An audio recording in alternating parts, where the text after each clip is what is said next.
All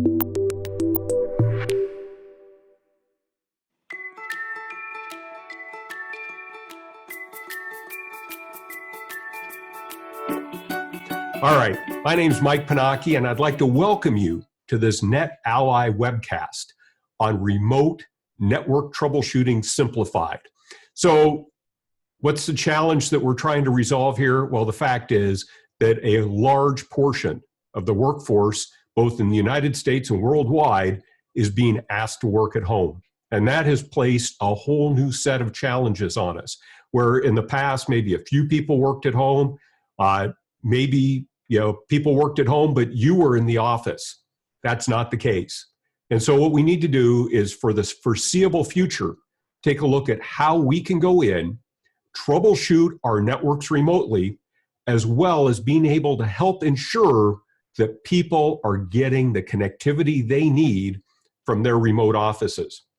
So the big thing there is we're using Zoom right now. In fact, I've gone through and done a fair amount of packet analysis to take a look at what type of bandwidth applications like Zoom use. Also, I've asked a number of people that I work with that I know around the world to go in and capture their network connection for me as far as bandwidth, latency, and packet loss. Then what I've done is I've put that into a WAN emulator. So that way, the devices behind me are connected through that WAN emulator. So when we go through and I show you this, we can run this over a variety of circuits so we can get an idea of what this is going to look like. But if you're expecting people to join meetings with Teams, with Zoom, you want to make sure that their links can support those connections. Okay. Now, I mentioned questions. We've got the chat window. I know, some people like to type them in there. If you have a question, if you could type it in the Q&A window within Zoom, what I'll do is periodically I'm going to stop. I'm going to review those. We'll make sure that we get your questions answered. One of the great benefits of a live webcast. So when we talk about remote network troubleshooting, one of the things that comes up are things like network management systems. Now, in no means is this a replacement for a network management system. A network management system, and I'll bring mine up when we start sharing the screen here, something like OpenNMS. This is an invaluable tool for being able to go in and monitor the network over a long period of time, to look for outages, things like that. What we're going to look at today is how we can go in and fill the gaps that are left by many tools like that. Those gaps that are going to cause you to potentially have to go into the office or put you in a situation where you need to troubleshoot a remote site and you can't because you can't get there. There's just not flights going there. People are asked not to travel. So what we're going to do is we're going to take a look at that. Also, we're going to exploit the remote capabilities of these tools. And that is that we can remote into those tools and we can use them just like we were sitting right in front of them. So that's one of the things that we're going to go through today. So today, we're going to take a look at how we're going to use the EtherScope nXG to troubleshoot some of these remote connections. Then, we're going to take a look at how we can use LinkLive, the cloud-based results management tool, to take the results from that EtherScope nXG, upload those, and then be able to access that information. So if I'm doing a packet capture, if I'm doing a network discovery, a throughput test, I can take all of that, upload that information out there to LinkLive, and then I can provide that to somebody else. And so the beautiful thing with LinkLive is that somebody else can log in to LinkLive and pull that information down. Okay?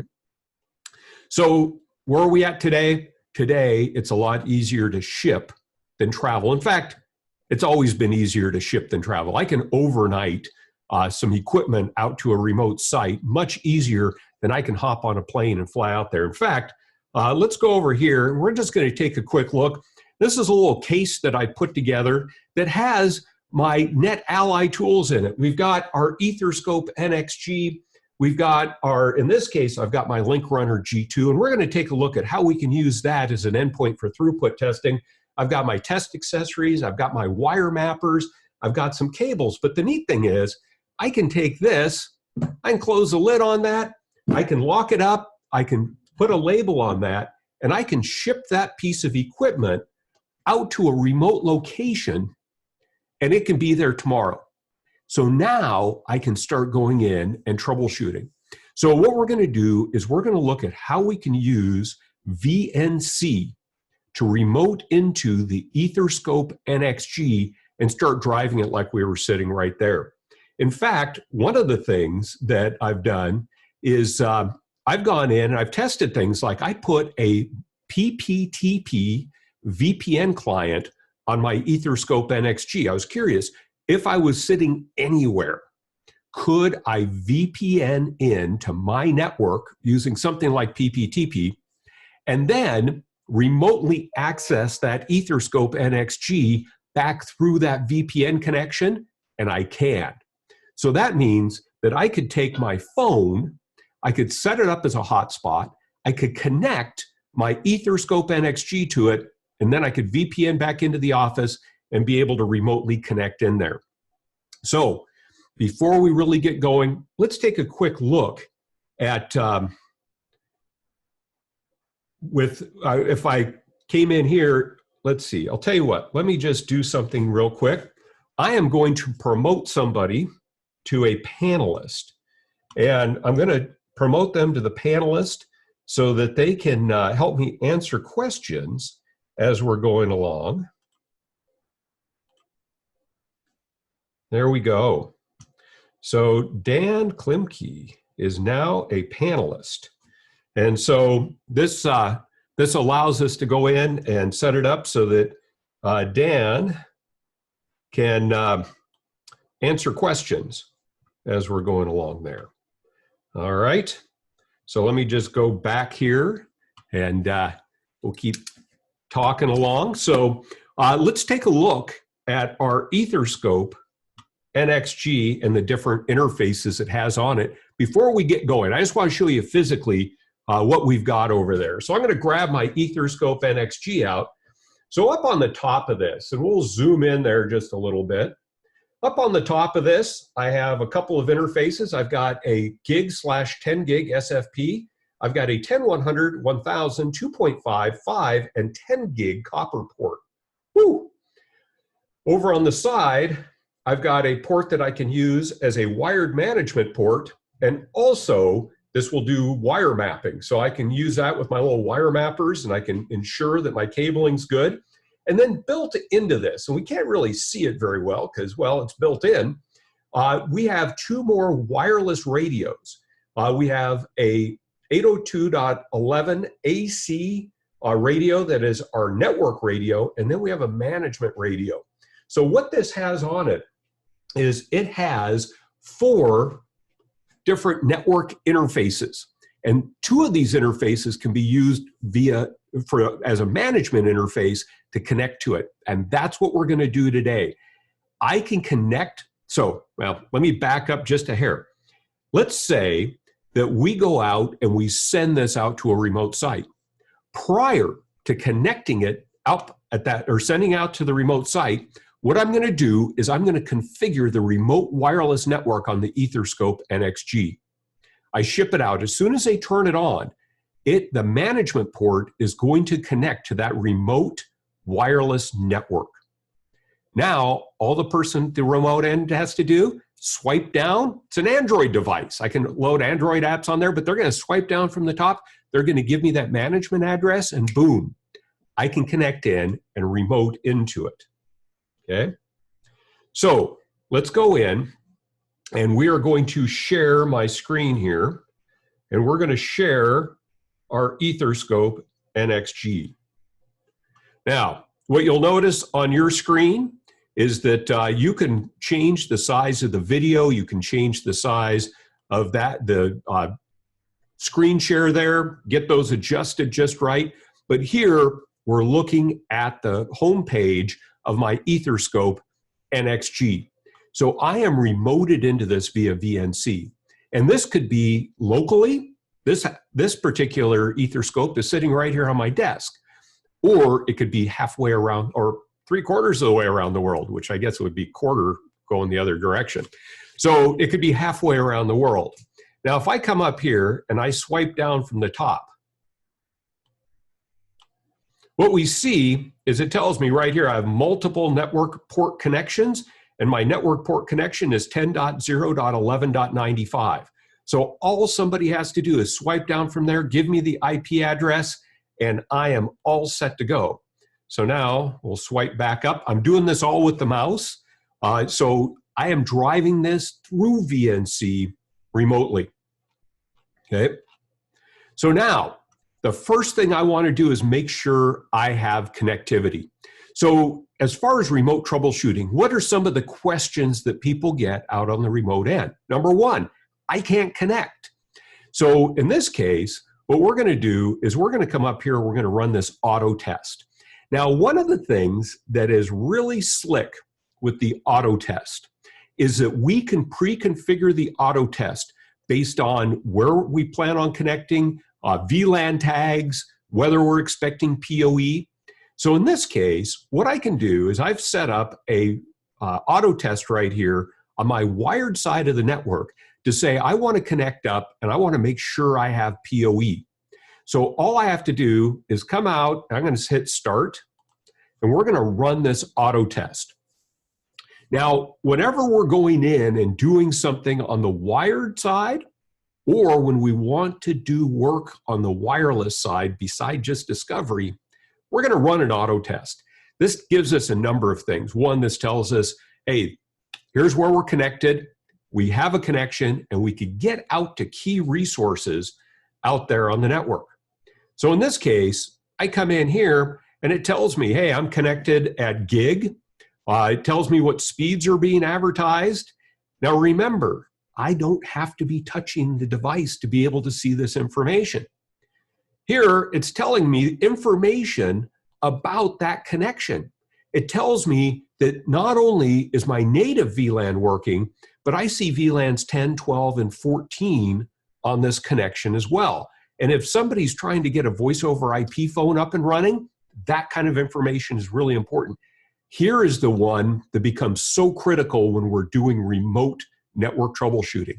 And that is, let's say I ship this out to some remote hands at a remote site.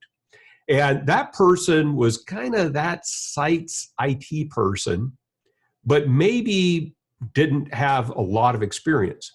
Well, if I said, look, I know you're plugged into this person's wall jack, but we need to figure out what switch and port that's connected to. That could be quite a daunting task, having them go to the wiring closet, trace all that down.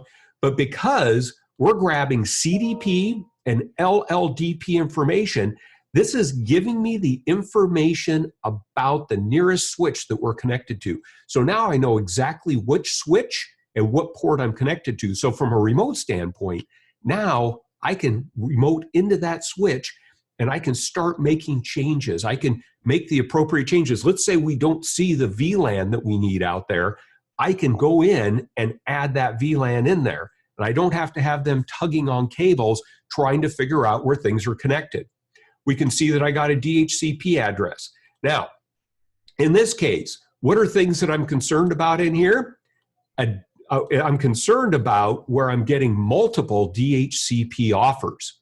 Somebody out at that remote office decided that they were going to bring in their own router and they're going to plug it in. They're going to add Wi-Fi or something that we can't even see because we're remote. So now they've connected that in. We can't see that. But what we do see is that a 192.168.0.58 address is being offered. So now we know that that's being offered out there, and we probably won't get a whole chance to really get deep into path analysis, but we can use this to trace a path through the network to find out where a device is located. So now I could trace a path out to that device, figure out where that is, and see what's going on. Okay. So I'm going to come back. In fact, we see our path analysis is right there. We're just going to slide up a little bit more. So now I've gone out and ensured that they had connectivity to key resources out there on the network. So this could be, in this case, we've got HTTP for Google, NetAlly. I could add zoom.us out there. And so that'll ensure that they have that connectivity out to the network. So from a wired connectivity standpoint, now I've got a connection. And also what I have is right here, we see that little link. I am linked to the network, and we're going to see where our discovery comes in. We can start telling what's going on out on the network. Now I'm going to add one in here.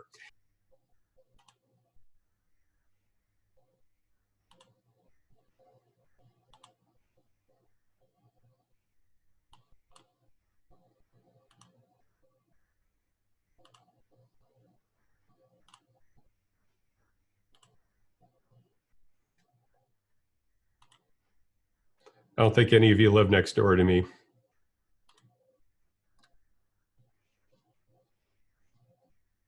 And then we're going to move on here. All right. So we're going to connect up.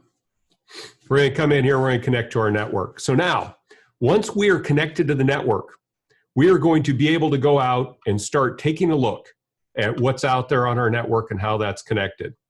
So we'll run that test. Let's zoom in here. All right, much better. So we got connected to our AP, we got connected our channel, our AP, we got a DHCP address, we got to our default router, and so we're all connected and we're linked on the wireless network as well. So if I come back, I can now tell you that we have a connection on the wired network, we now have a connection on the wireless network, and we're getting a level of detail that we're never going to get by somebody just looking at their PC. So we're going to come back and we're going to go into our discovery. As soon as we connected up to the network, the EtherScope went to work discovering the network. In fact, up here at the top, it's showing me what % I'm done with that discovery, and I've discovered over 100. I've discovered 100 devices out there on my network. Now, for each one of these devices, I'm going to be able to come in and drill in here and start seeing where things are connected, how things are operating. So in this case, let's see, let's go back. We're going to let our discovery finish.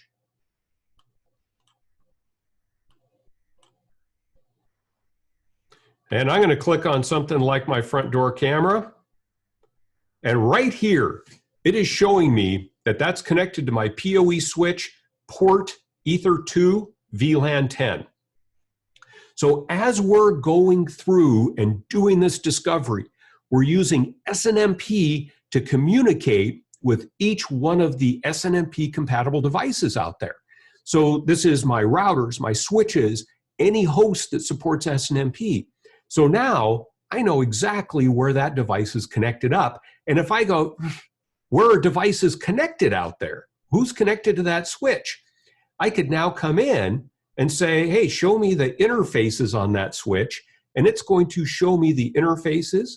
It's going to show me if that interface is up or down. And I can see which devices are connected to each one of those ports. I can see what the utilization looks like. So now I've got this device that I could send out there. But here's what's even better. I don't have to send the EtherScope out there. If you have the EtherScope placed at your office. So we talked about the situation where I put this over here in the case, I ship that out, and I monitor that traffic remotely. The other use scenario for this is that you have this EtherScope located at your main office, and you remote into that. So now you're at home, and you're still required to maintain that remote office, that main office. So now if I have the EtherScope connected up there, I can remote in there. Now, one of the things that I can do in my configuration right here is I can come in and I can set up all of my remote networks. So in this case, I've gone in and configured the EtherScope to reach out to every one of my remote networks connected through my VPN tunnels and discover those networks as well. So in this case, if Uta, that works with me, were to say, Mike, I'm having trouble with a device out there on my network, through the discovery, I could come in here and I could create a number of filters. And in this case, I'm going to filter down on Uta's office. So instead of looking through 100 devices, I am now looking at 7 devices out here. And those 7 devices are the devices that are located on her subnet. So if I said, you know what, that Raspberry Pi I've got out there for doing network monitoring, what's going on with that? What's the address of that device? Here we've got her color printer. I can see that her color printer is connected to interface gig 4. So in this case, I'm able to reach into her network and see exactly what's going on out there. Okay. Now, let me just come in here and I'm going to take a quick look at some questions that have been coming through. And so let's see. So James sent out a response out there as far as what it's going to collect. That's fantastic. Is it using CDP for discovery? Not every device may have SNMP configured. Yes. So, well, what it's using is to discover which port and switch it's connected to. It supports CDP and or LLDP. So even if the device doesn't have CDP or LLDP configured on it, if we have the SNMP community string, we can then go into the device and find out where we're connected. So there's really 3 ways that we can determine where we're connected in the world, and that is through CDP, LLDP, or through SNMP. Okay. Oh, James reminded me also EDP and FDP. So the Extreme Discovery Protocol and the Foundry Discovery Protocol, and maybe even some NDP, which is the Nortel Discovery Protocol as well. So as far as questions, let's see.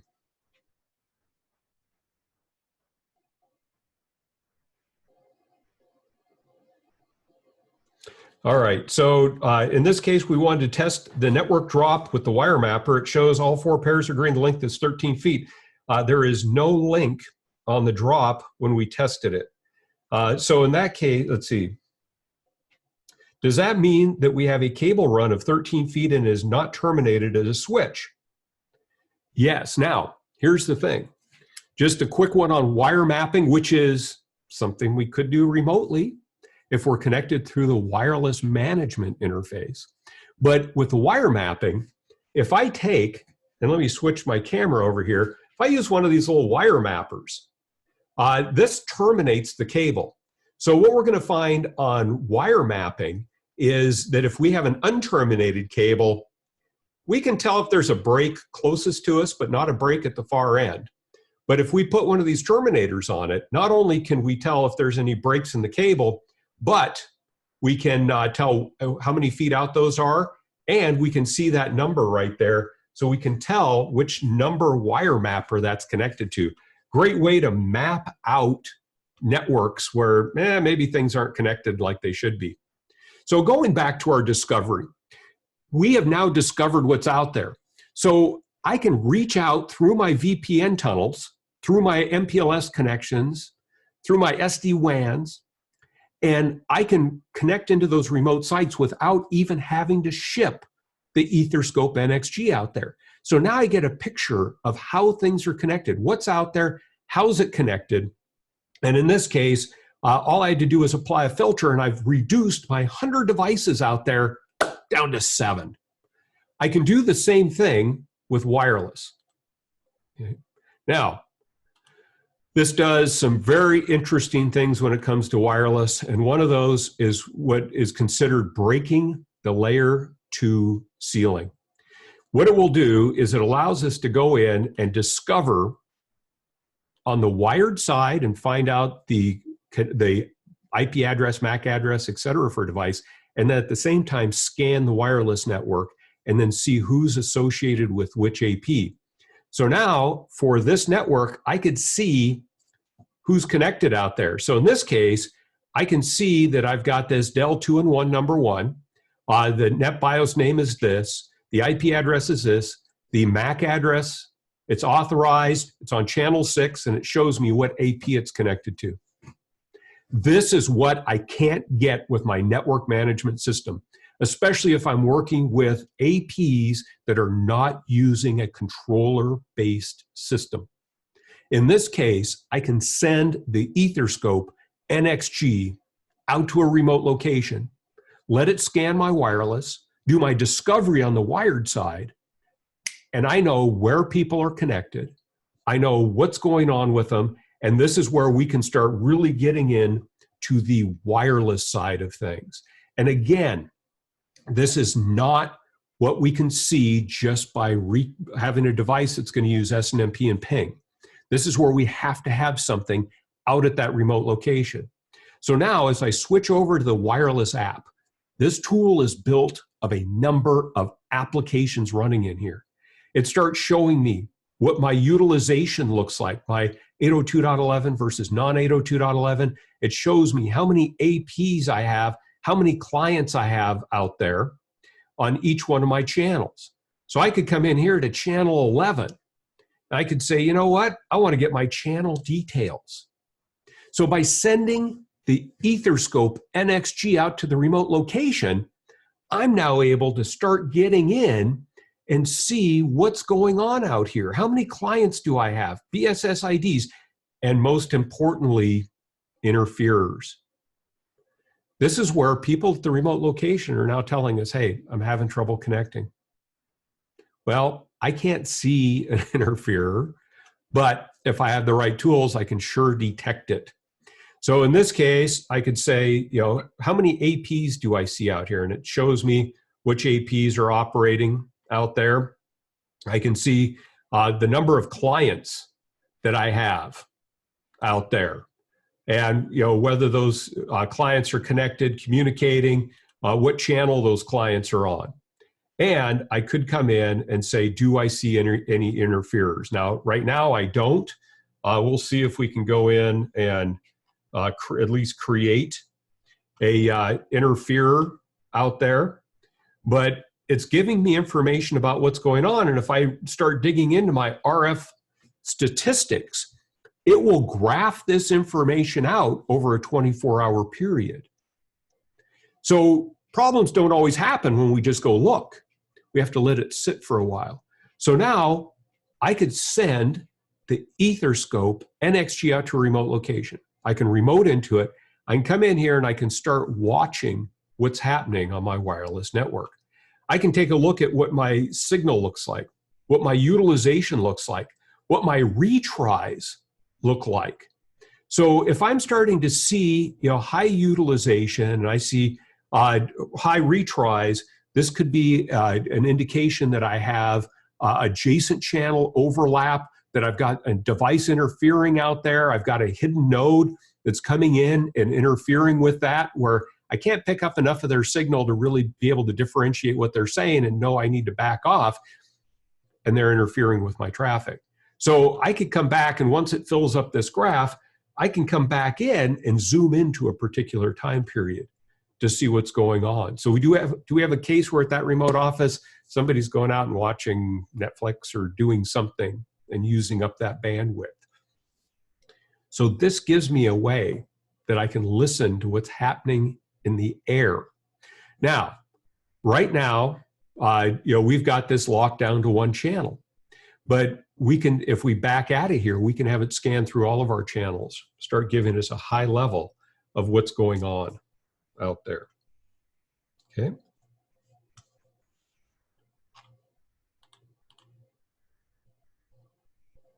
Okay. So one of the questions, let's see.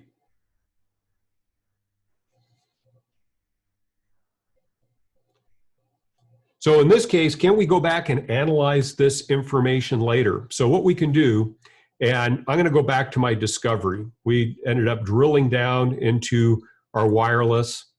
In this case, just as a note, when I went in and ran those auto tests were uploaded to LinkLive, and then those auto tests, I received an email as well. And I can add comments to those as far as where I took those measurements. With my discovery, before we move on to our performance testing, I'm going to come in and I'm going to upload this to LinkLive. Now, LinkLive is the cloud-based results management system out there. And I'm going to put in a job comment. And I'm going to say March webcast. So this is going to create a folder out there. and it's going to save that out there to that folder. And we're going to save this to our analysis files. So we just uploaded our discovery, all 102 devices and where they're connected. Now what we're going to find is not only can we create a PDF file from that, but we can download that to a CSV file. And that gives us all of our MAC addresses, connectivity. I really want to say oodles of information about what's stored out there. Now, I'm going to come back here and we're going to go to our Wi-Fi, and I'm going to do the same thing. I'm going to come up and I'm going to upload my Wi-Fi information to LinkLive as well. Now it still puts that job comment in there. So all of these are going to go into their own folder out in LinkLive. I'm going to hit Save Analysis. Okay. So now we've gone in and we've gotten a good picture of what's out there. Where are things connected? And that is critical to being able to go in and find out how things are connected. Now, the other thing that we can do here is I'm going to come into path analysis, and I'm going to run a quick path analysis. So now, if I came into my configuration and I said device, we're going to keep picking on Zoom.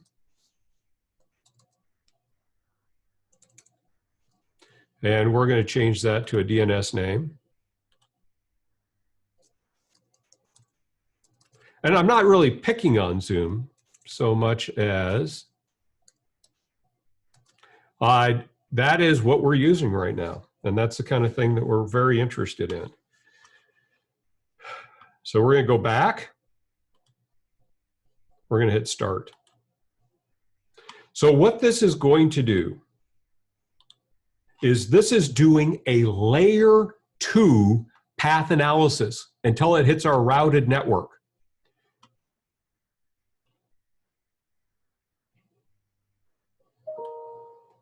Okay, so now it shows that it leaves my EtherScope nXG. It goes to my desktop switch, comes in port 6, out port 8, into the switch in my rack over here, in port 8, out port 1, into my primary router, in port 4, out port 1, and then away it goes through the internet. Now, if it does not, and I could change the port number, and in fact, if we go to our settings right here, and we said, in this case, we were testing port 80. I could change this to 443, or I could change it to any port I wanted. But in this case, we can change those ports around, but it is tracing that path at layer 2, then layer 3. So if we have something being blocked, if we have a problem, we can see where that's at. So if I send this out to a remote location, it gives me the way I can go in and see what's happening from that local device's view of the world.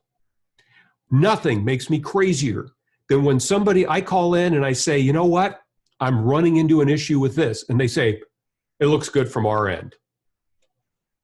That is saying, I don't believe you. You don't know what you're talking about. This is what we get with a centralized network management system, which again is critical. But if I can send a device out to the remote end and measure from their end back, now I get a clear picture of what their view of the world is. And I know what's happening.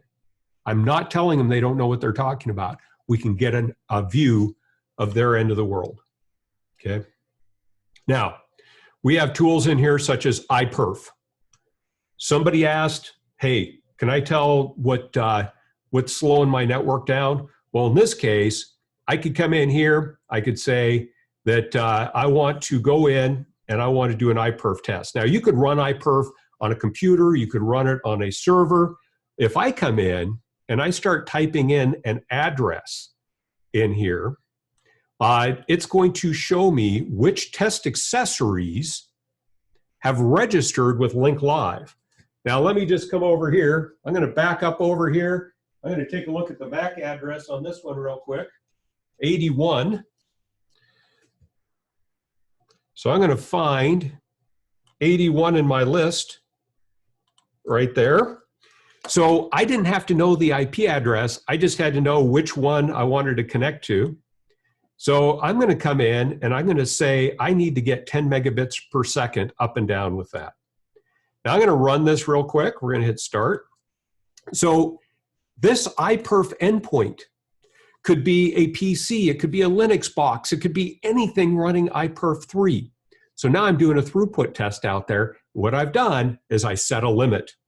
And I set that limit to 10 megabits per second. And if I can't get 10 megabits per second, then I'm not happy. Now in this case, it's on my local area network, and I'm getting about 482 megabits per second. So that's fantastic. Boom, I just did an IPerf test. So you could put IPerf on a phone.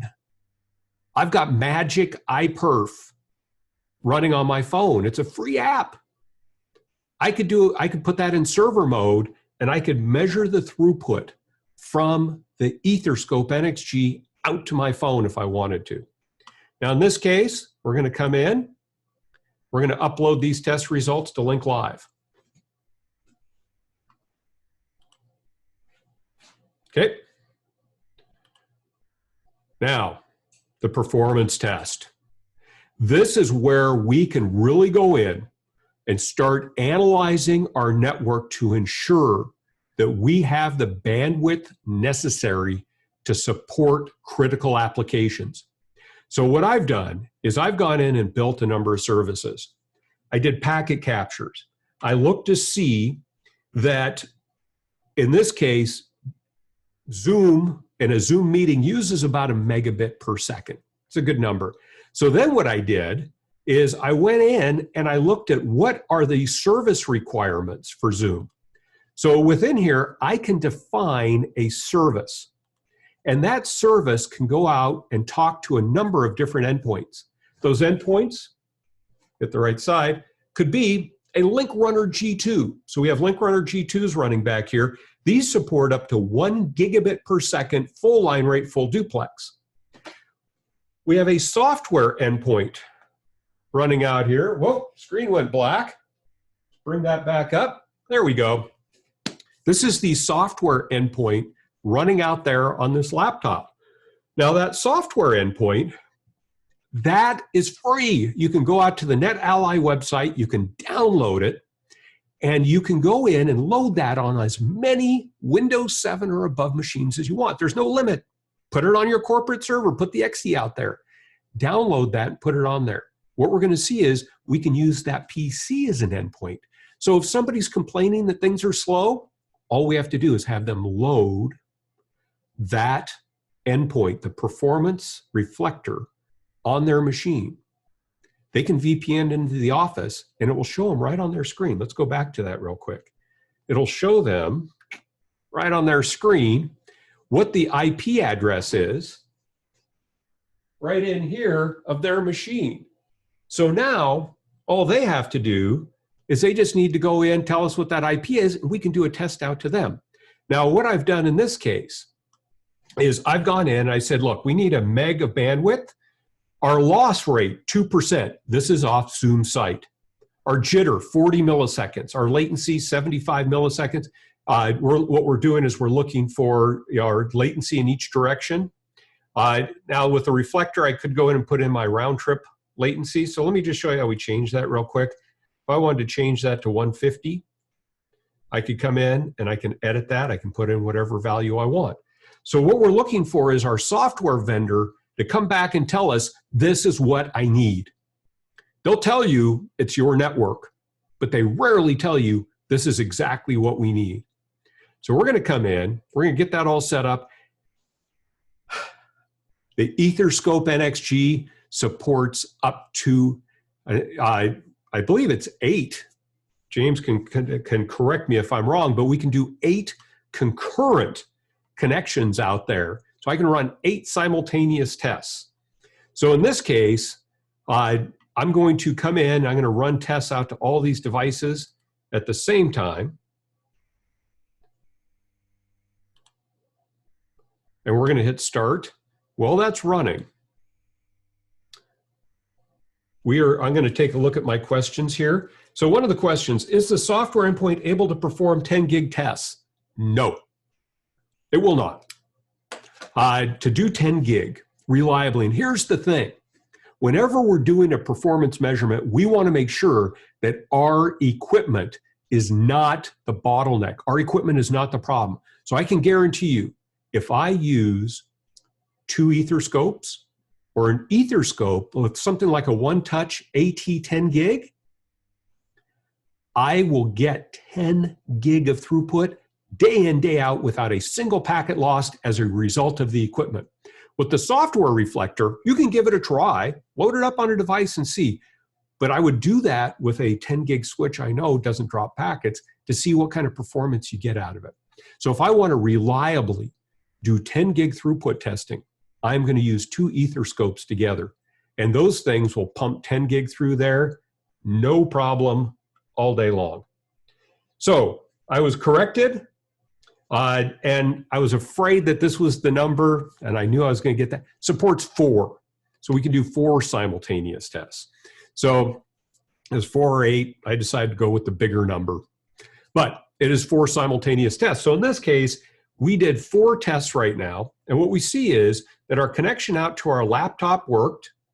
Our latency was 18 milliseconds. Our loss was 0.12%. Our jitter was 3. That's within our numbers. 14, out to network 14, that was good. We failed down here on our 18 network. So what it does is it tells us, hey, look, our limit was 121 packets for the test. If we lost more than that, we fail. We lost 130. Our latency shows us what our latency was. And I could come in and I could see what our jitter was. So our jitter, our latency were all good. We saw a little too much packet loss. So now what do?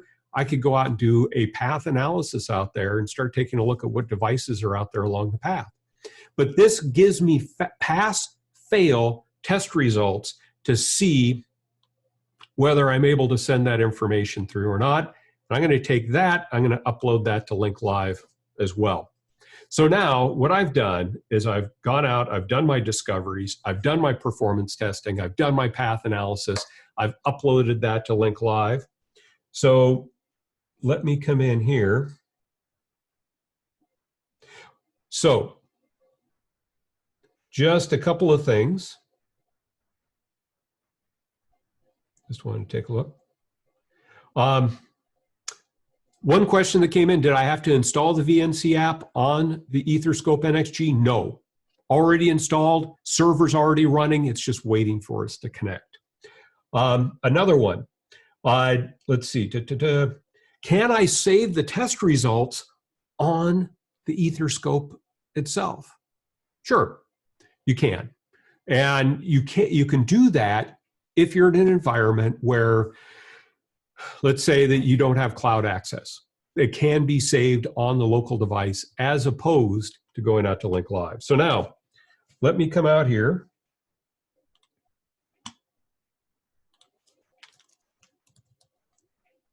And I'm going to bring up LinkLive. I've been talking about this quite a bit. We'll drag that over here, and we are going to share that screen.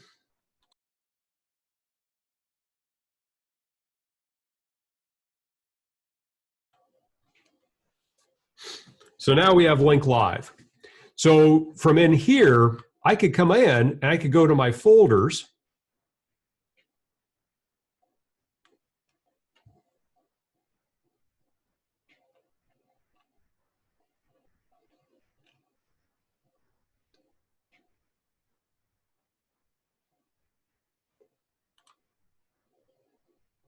And here's our March webcast right there. So I could filter in on that.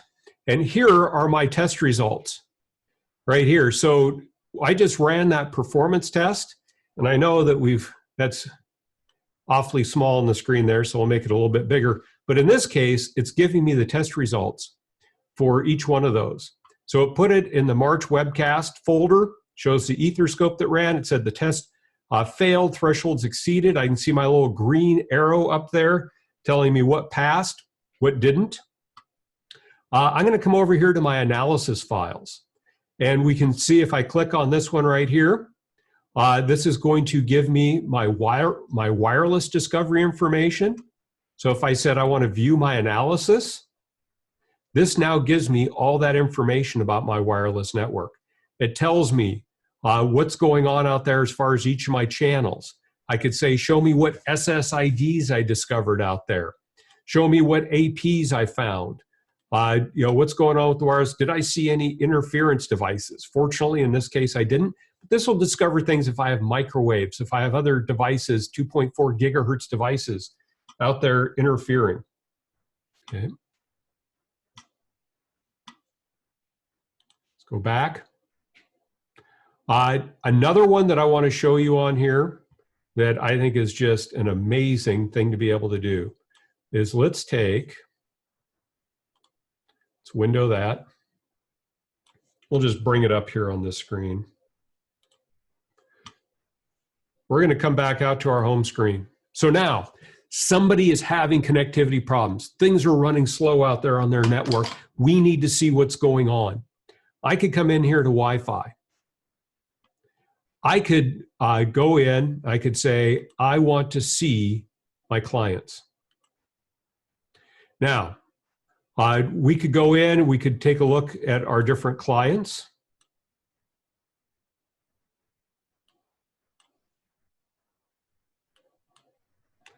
And I could grab a client out here.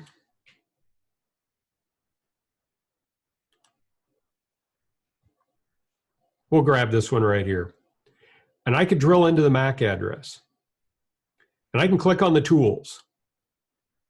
And I can do a Wi-Fi capture on that. Right there. It does not get any easier to do a wireless capture than this. It has set the channel with the channel, all the MAC addresses. Now all I have to do is hit start. And we can see down here how many packets we've seen, how many we've captured. So what it's doing is it's writing those to memory. This has a 1 gig capture buffer on it. It will capture at full line rate 10 gig, but 1 gig buffer, not going to capture very long. But by using filters like this, we're able to go in there. So now, by sending it out to a remote site, I can discover what's out there. I can see the wireless environment. I can do a wired packet capture. I can do a wireless packet capture. I can do a throughput test. I can upload all this information to LinkLive.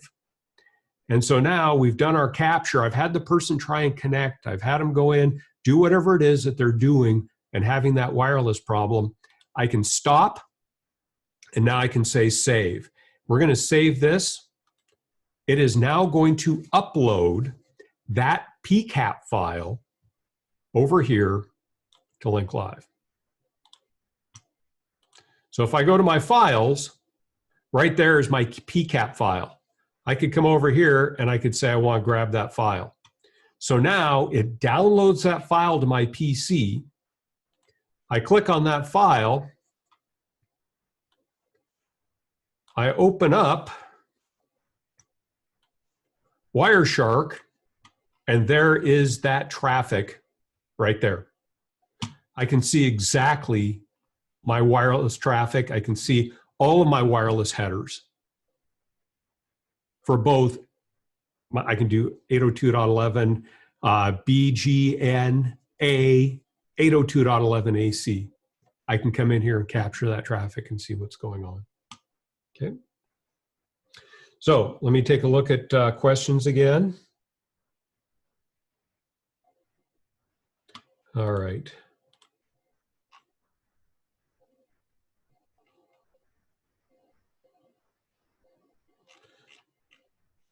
So Dan has been answering questions for me. That's fantastic.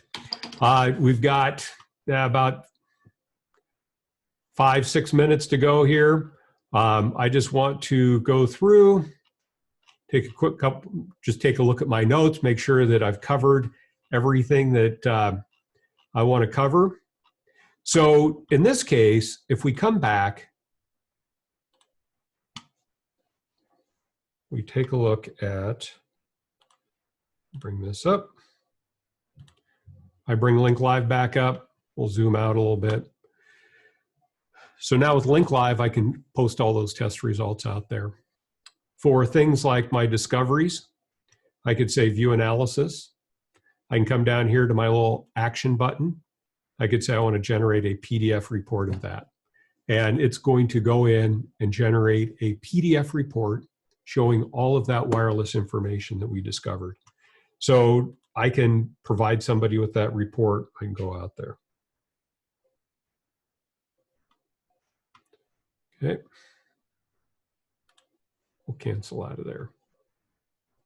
Now, we do see some different colors in here. Anything that is light blue, we can click on. So if I want to come in and say, yeah, I want to see, let's zoom in here, clients. So I could come into this network and click on that and see the clients for that particular network. It's going to show me the number of retries, average utilization. It's going to show what my what AP they're connected to, all of my BSS IDs, etc. And I have gone in and carefully assigned a name and authorization to each one of these devices. So now I've got a name that goes with them, so I can see what's going on in there. Okay. Problems.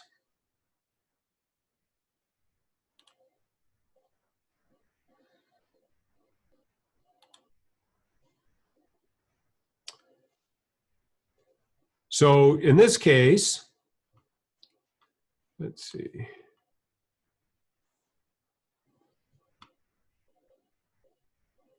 If we were to come in and on the EtherScope, let me we'll window that. On the EtherScope, I can come in here and not only is it going in and taking a look at what's happening out there on my wireless network, but it's doing analysis of that as well. So we could come in and we could start taking a look at, let's say that I looked at channels. And I looked at channel 11, we're just going to grab 11 right now. If we had problems in here, it's going to start telling me what problems I'm having. Now in this case, things are looking pretty good. No interferers. Let's just take a look at our clients real quick, just to see if we can find one that's got some problems in there. Okay. All right.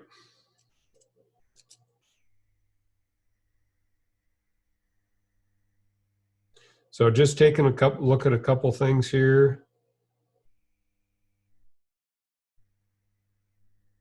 So what can we see as far as interferers? It is going to go in and apply patterns to what we're seeing to identify what type of device that is. So with interferers, it's going to show us what our signal strength is on there. It's going to show us what kind of device that is. So for example, I've got a wireless camera that I'll fire up sometimes and it just nukes channel 1 and above. And we can use a locate feature. So I can come in here and on my wireless client, I could take and hit locate on that. And we can use this as a way to locate where that device is. And this does have an antenna connection up on the top so that we could attach an external directional antenna. So here again, you send this out to a remote location. You find that there's a rogue device out there. So now the person you're working with has a headset on. All you have to do is say, hey, I'm going to take you out to this locate screen. And you could have them, you could say, okay, start walking. Okay, I want you to stop because you're seeing the signal strength at the same time they are. And another really powerful feature of this is whatever you see on this screen is the same thing that they're seeing on their screen. So when you're working with somebody out at a remote site and you're mentoring that person, you're getting them up to speed on how to get the most out of these tools. By using VNC in here, I can look over their shoulder. So maybe they know how to do most of the things with this tool, but they need help with something. Now, you, as the lead network engineer, are able to look over their shoulder and be thousands of miles away. So we're in a case where we can't travel. And in fact, the cost of traveling is prohibitive in many examples. So being able to take and take something like, our gear that we have set up here, find my Zoom, put that in a case, ship it out to a remote site, have somebody use that to start troubleshooting is an option for being able to go out there and get information. So we have a couple use scenarios. One is we ship that out to the remote site. Another example would be we have the tester at our main office. We take advantage of the fact that it can reach out through our various network connections and discover what's out there by using SNMP to get the bridge forwarding tables, the route tables, discover the devices out there, find out what their names are. So it provides the same functionality as if you were using it from the touchscreen. So it works just as well. In fact, if I have to type a lot of things in, either I'll attach a Bluetooth keyboard to it, or I'll just remote into it. We have LinkLive as this consolidation point where we can upload our test results, see what's going on, and we can produce those results in there. So, or we can save those results. So it makes working with remote hands so much easier. Now I can send them the equipment they need and I can look right over their shoulder. Okay. So I'm going to take a quick look here just to see if, so in the case, so there's some question about duty cycle spectrum. This does not display spectrum analysis information like we would see with Spectrum XT from AirMagnet. Okay, it's going to give us some high-level information. It's in there taking a look at what's happening, but I'm not going to be able to go in and produce a duty cycle chart or something like that out of this like I could with Spectrum XT. Okay.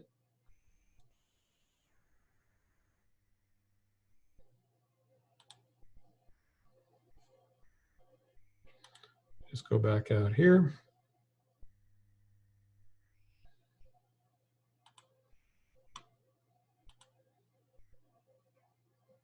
So there was a question about problems. I can come in and I can set up a variety of different thresholds and turn problems off and on. So in this case, we can see, if we receive multiple DHCP offers, etc. So if we came back and I went to my discovery and I said sort by problem. Well, right now our 10 gig switch, we see one error on there. If I go to problems, it says bad subnet mask. So that is a really nice one. For some reasons, and not to beat up on people that install printers, a lot of times I notice people that install printers, if they hard code the IP address, always set it to a 24-bit subnet mask, even if we're using something else. This is a great way for us to go in and detect things like that. All right. So one last one, any internal or external LTE modem support? There is no internal LTE modem support. And actually it has a USB, it has a couple of different USB ports on there. In most cases, what we would really need to do is we could hook it to a hotspot or something like that. All right, so we have had a lot of information we've covered. I hope that this has been useful for you to see how we can use this to go out and remotely troubleshoot networks and simplify that process by getting the right tool out there. We have a tool that can do discovery, check connectivity, take a look at what's going on with our wireless network, do our path analysis, do our IPerf, do our performance analysis, and at the same time report on all of it. So thank you for joining me in the webcast today. I hope that you are all safe and sound, and I look forward to seeing you again in a future webcast.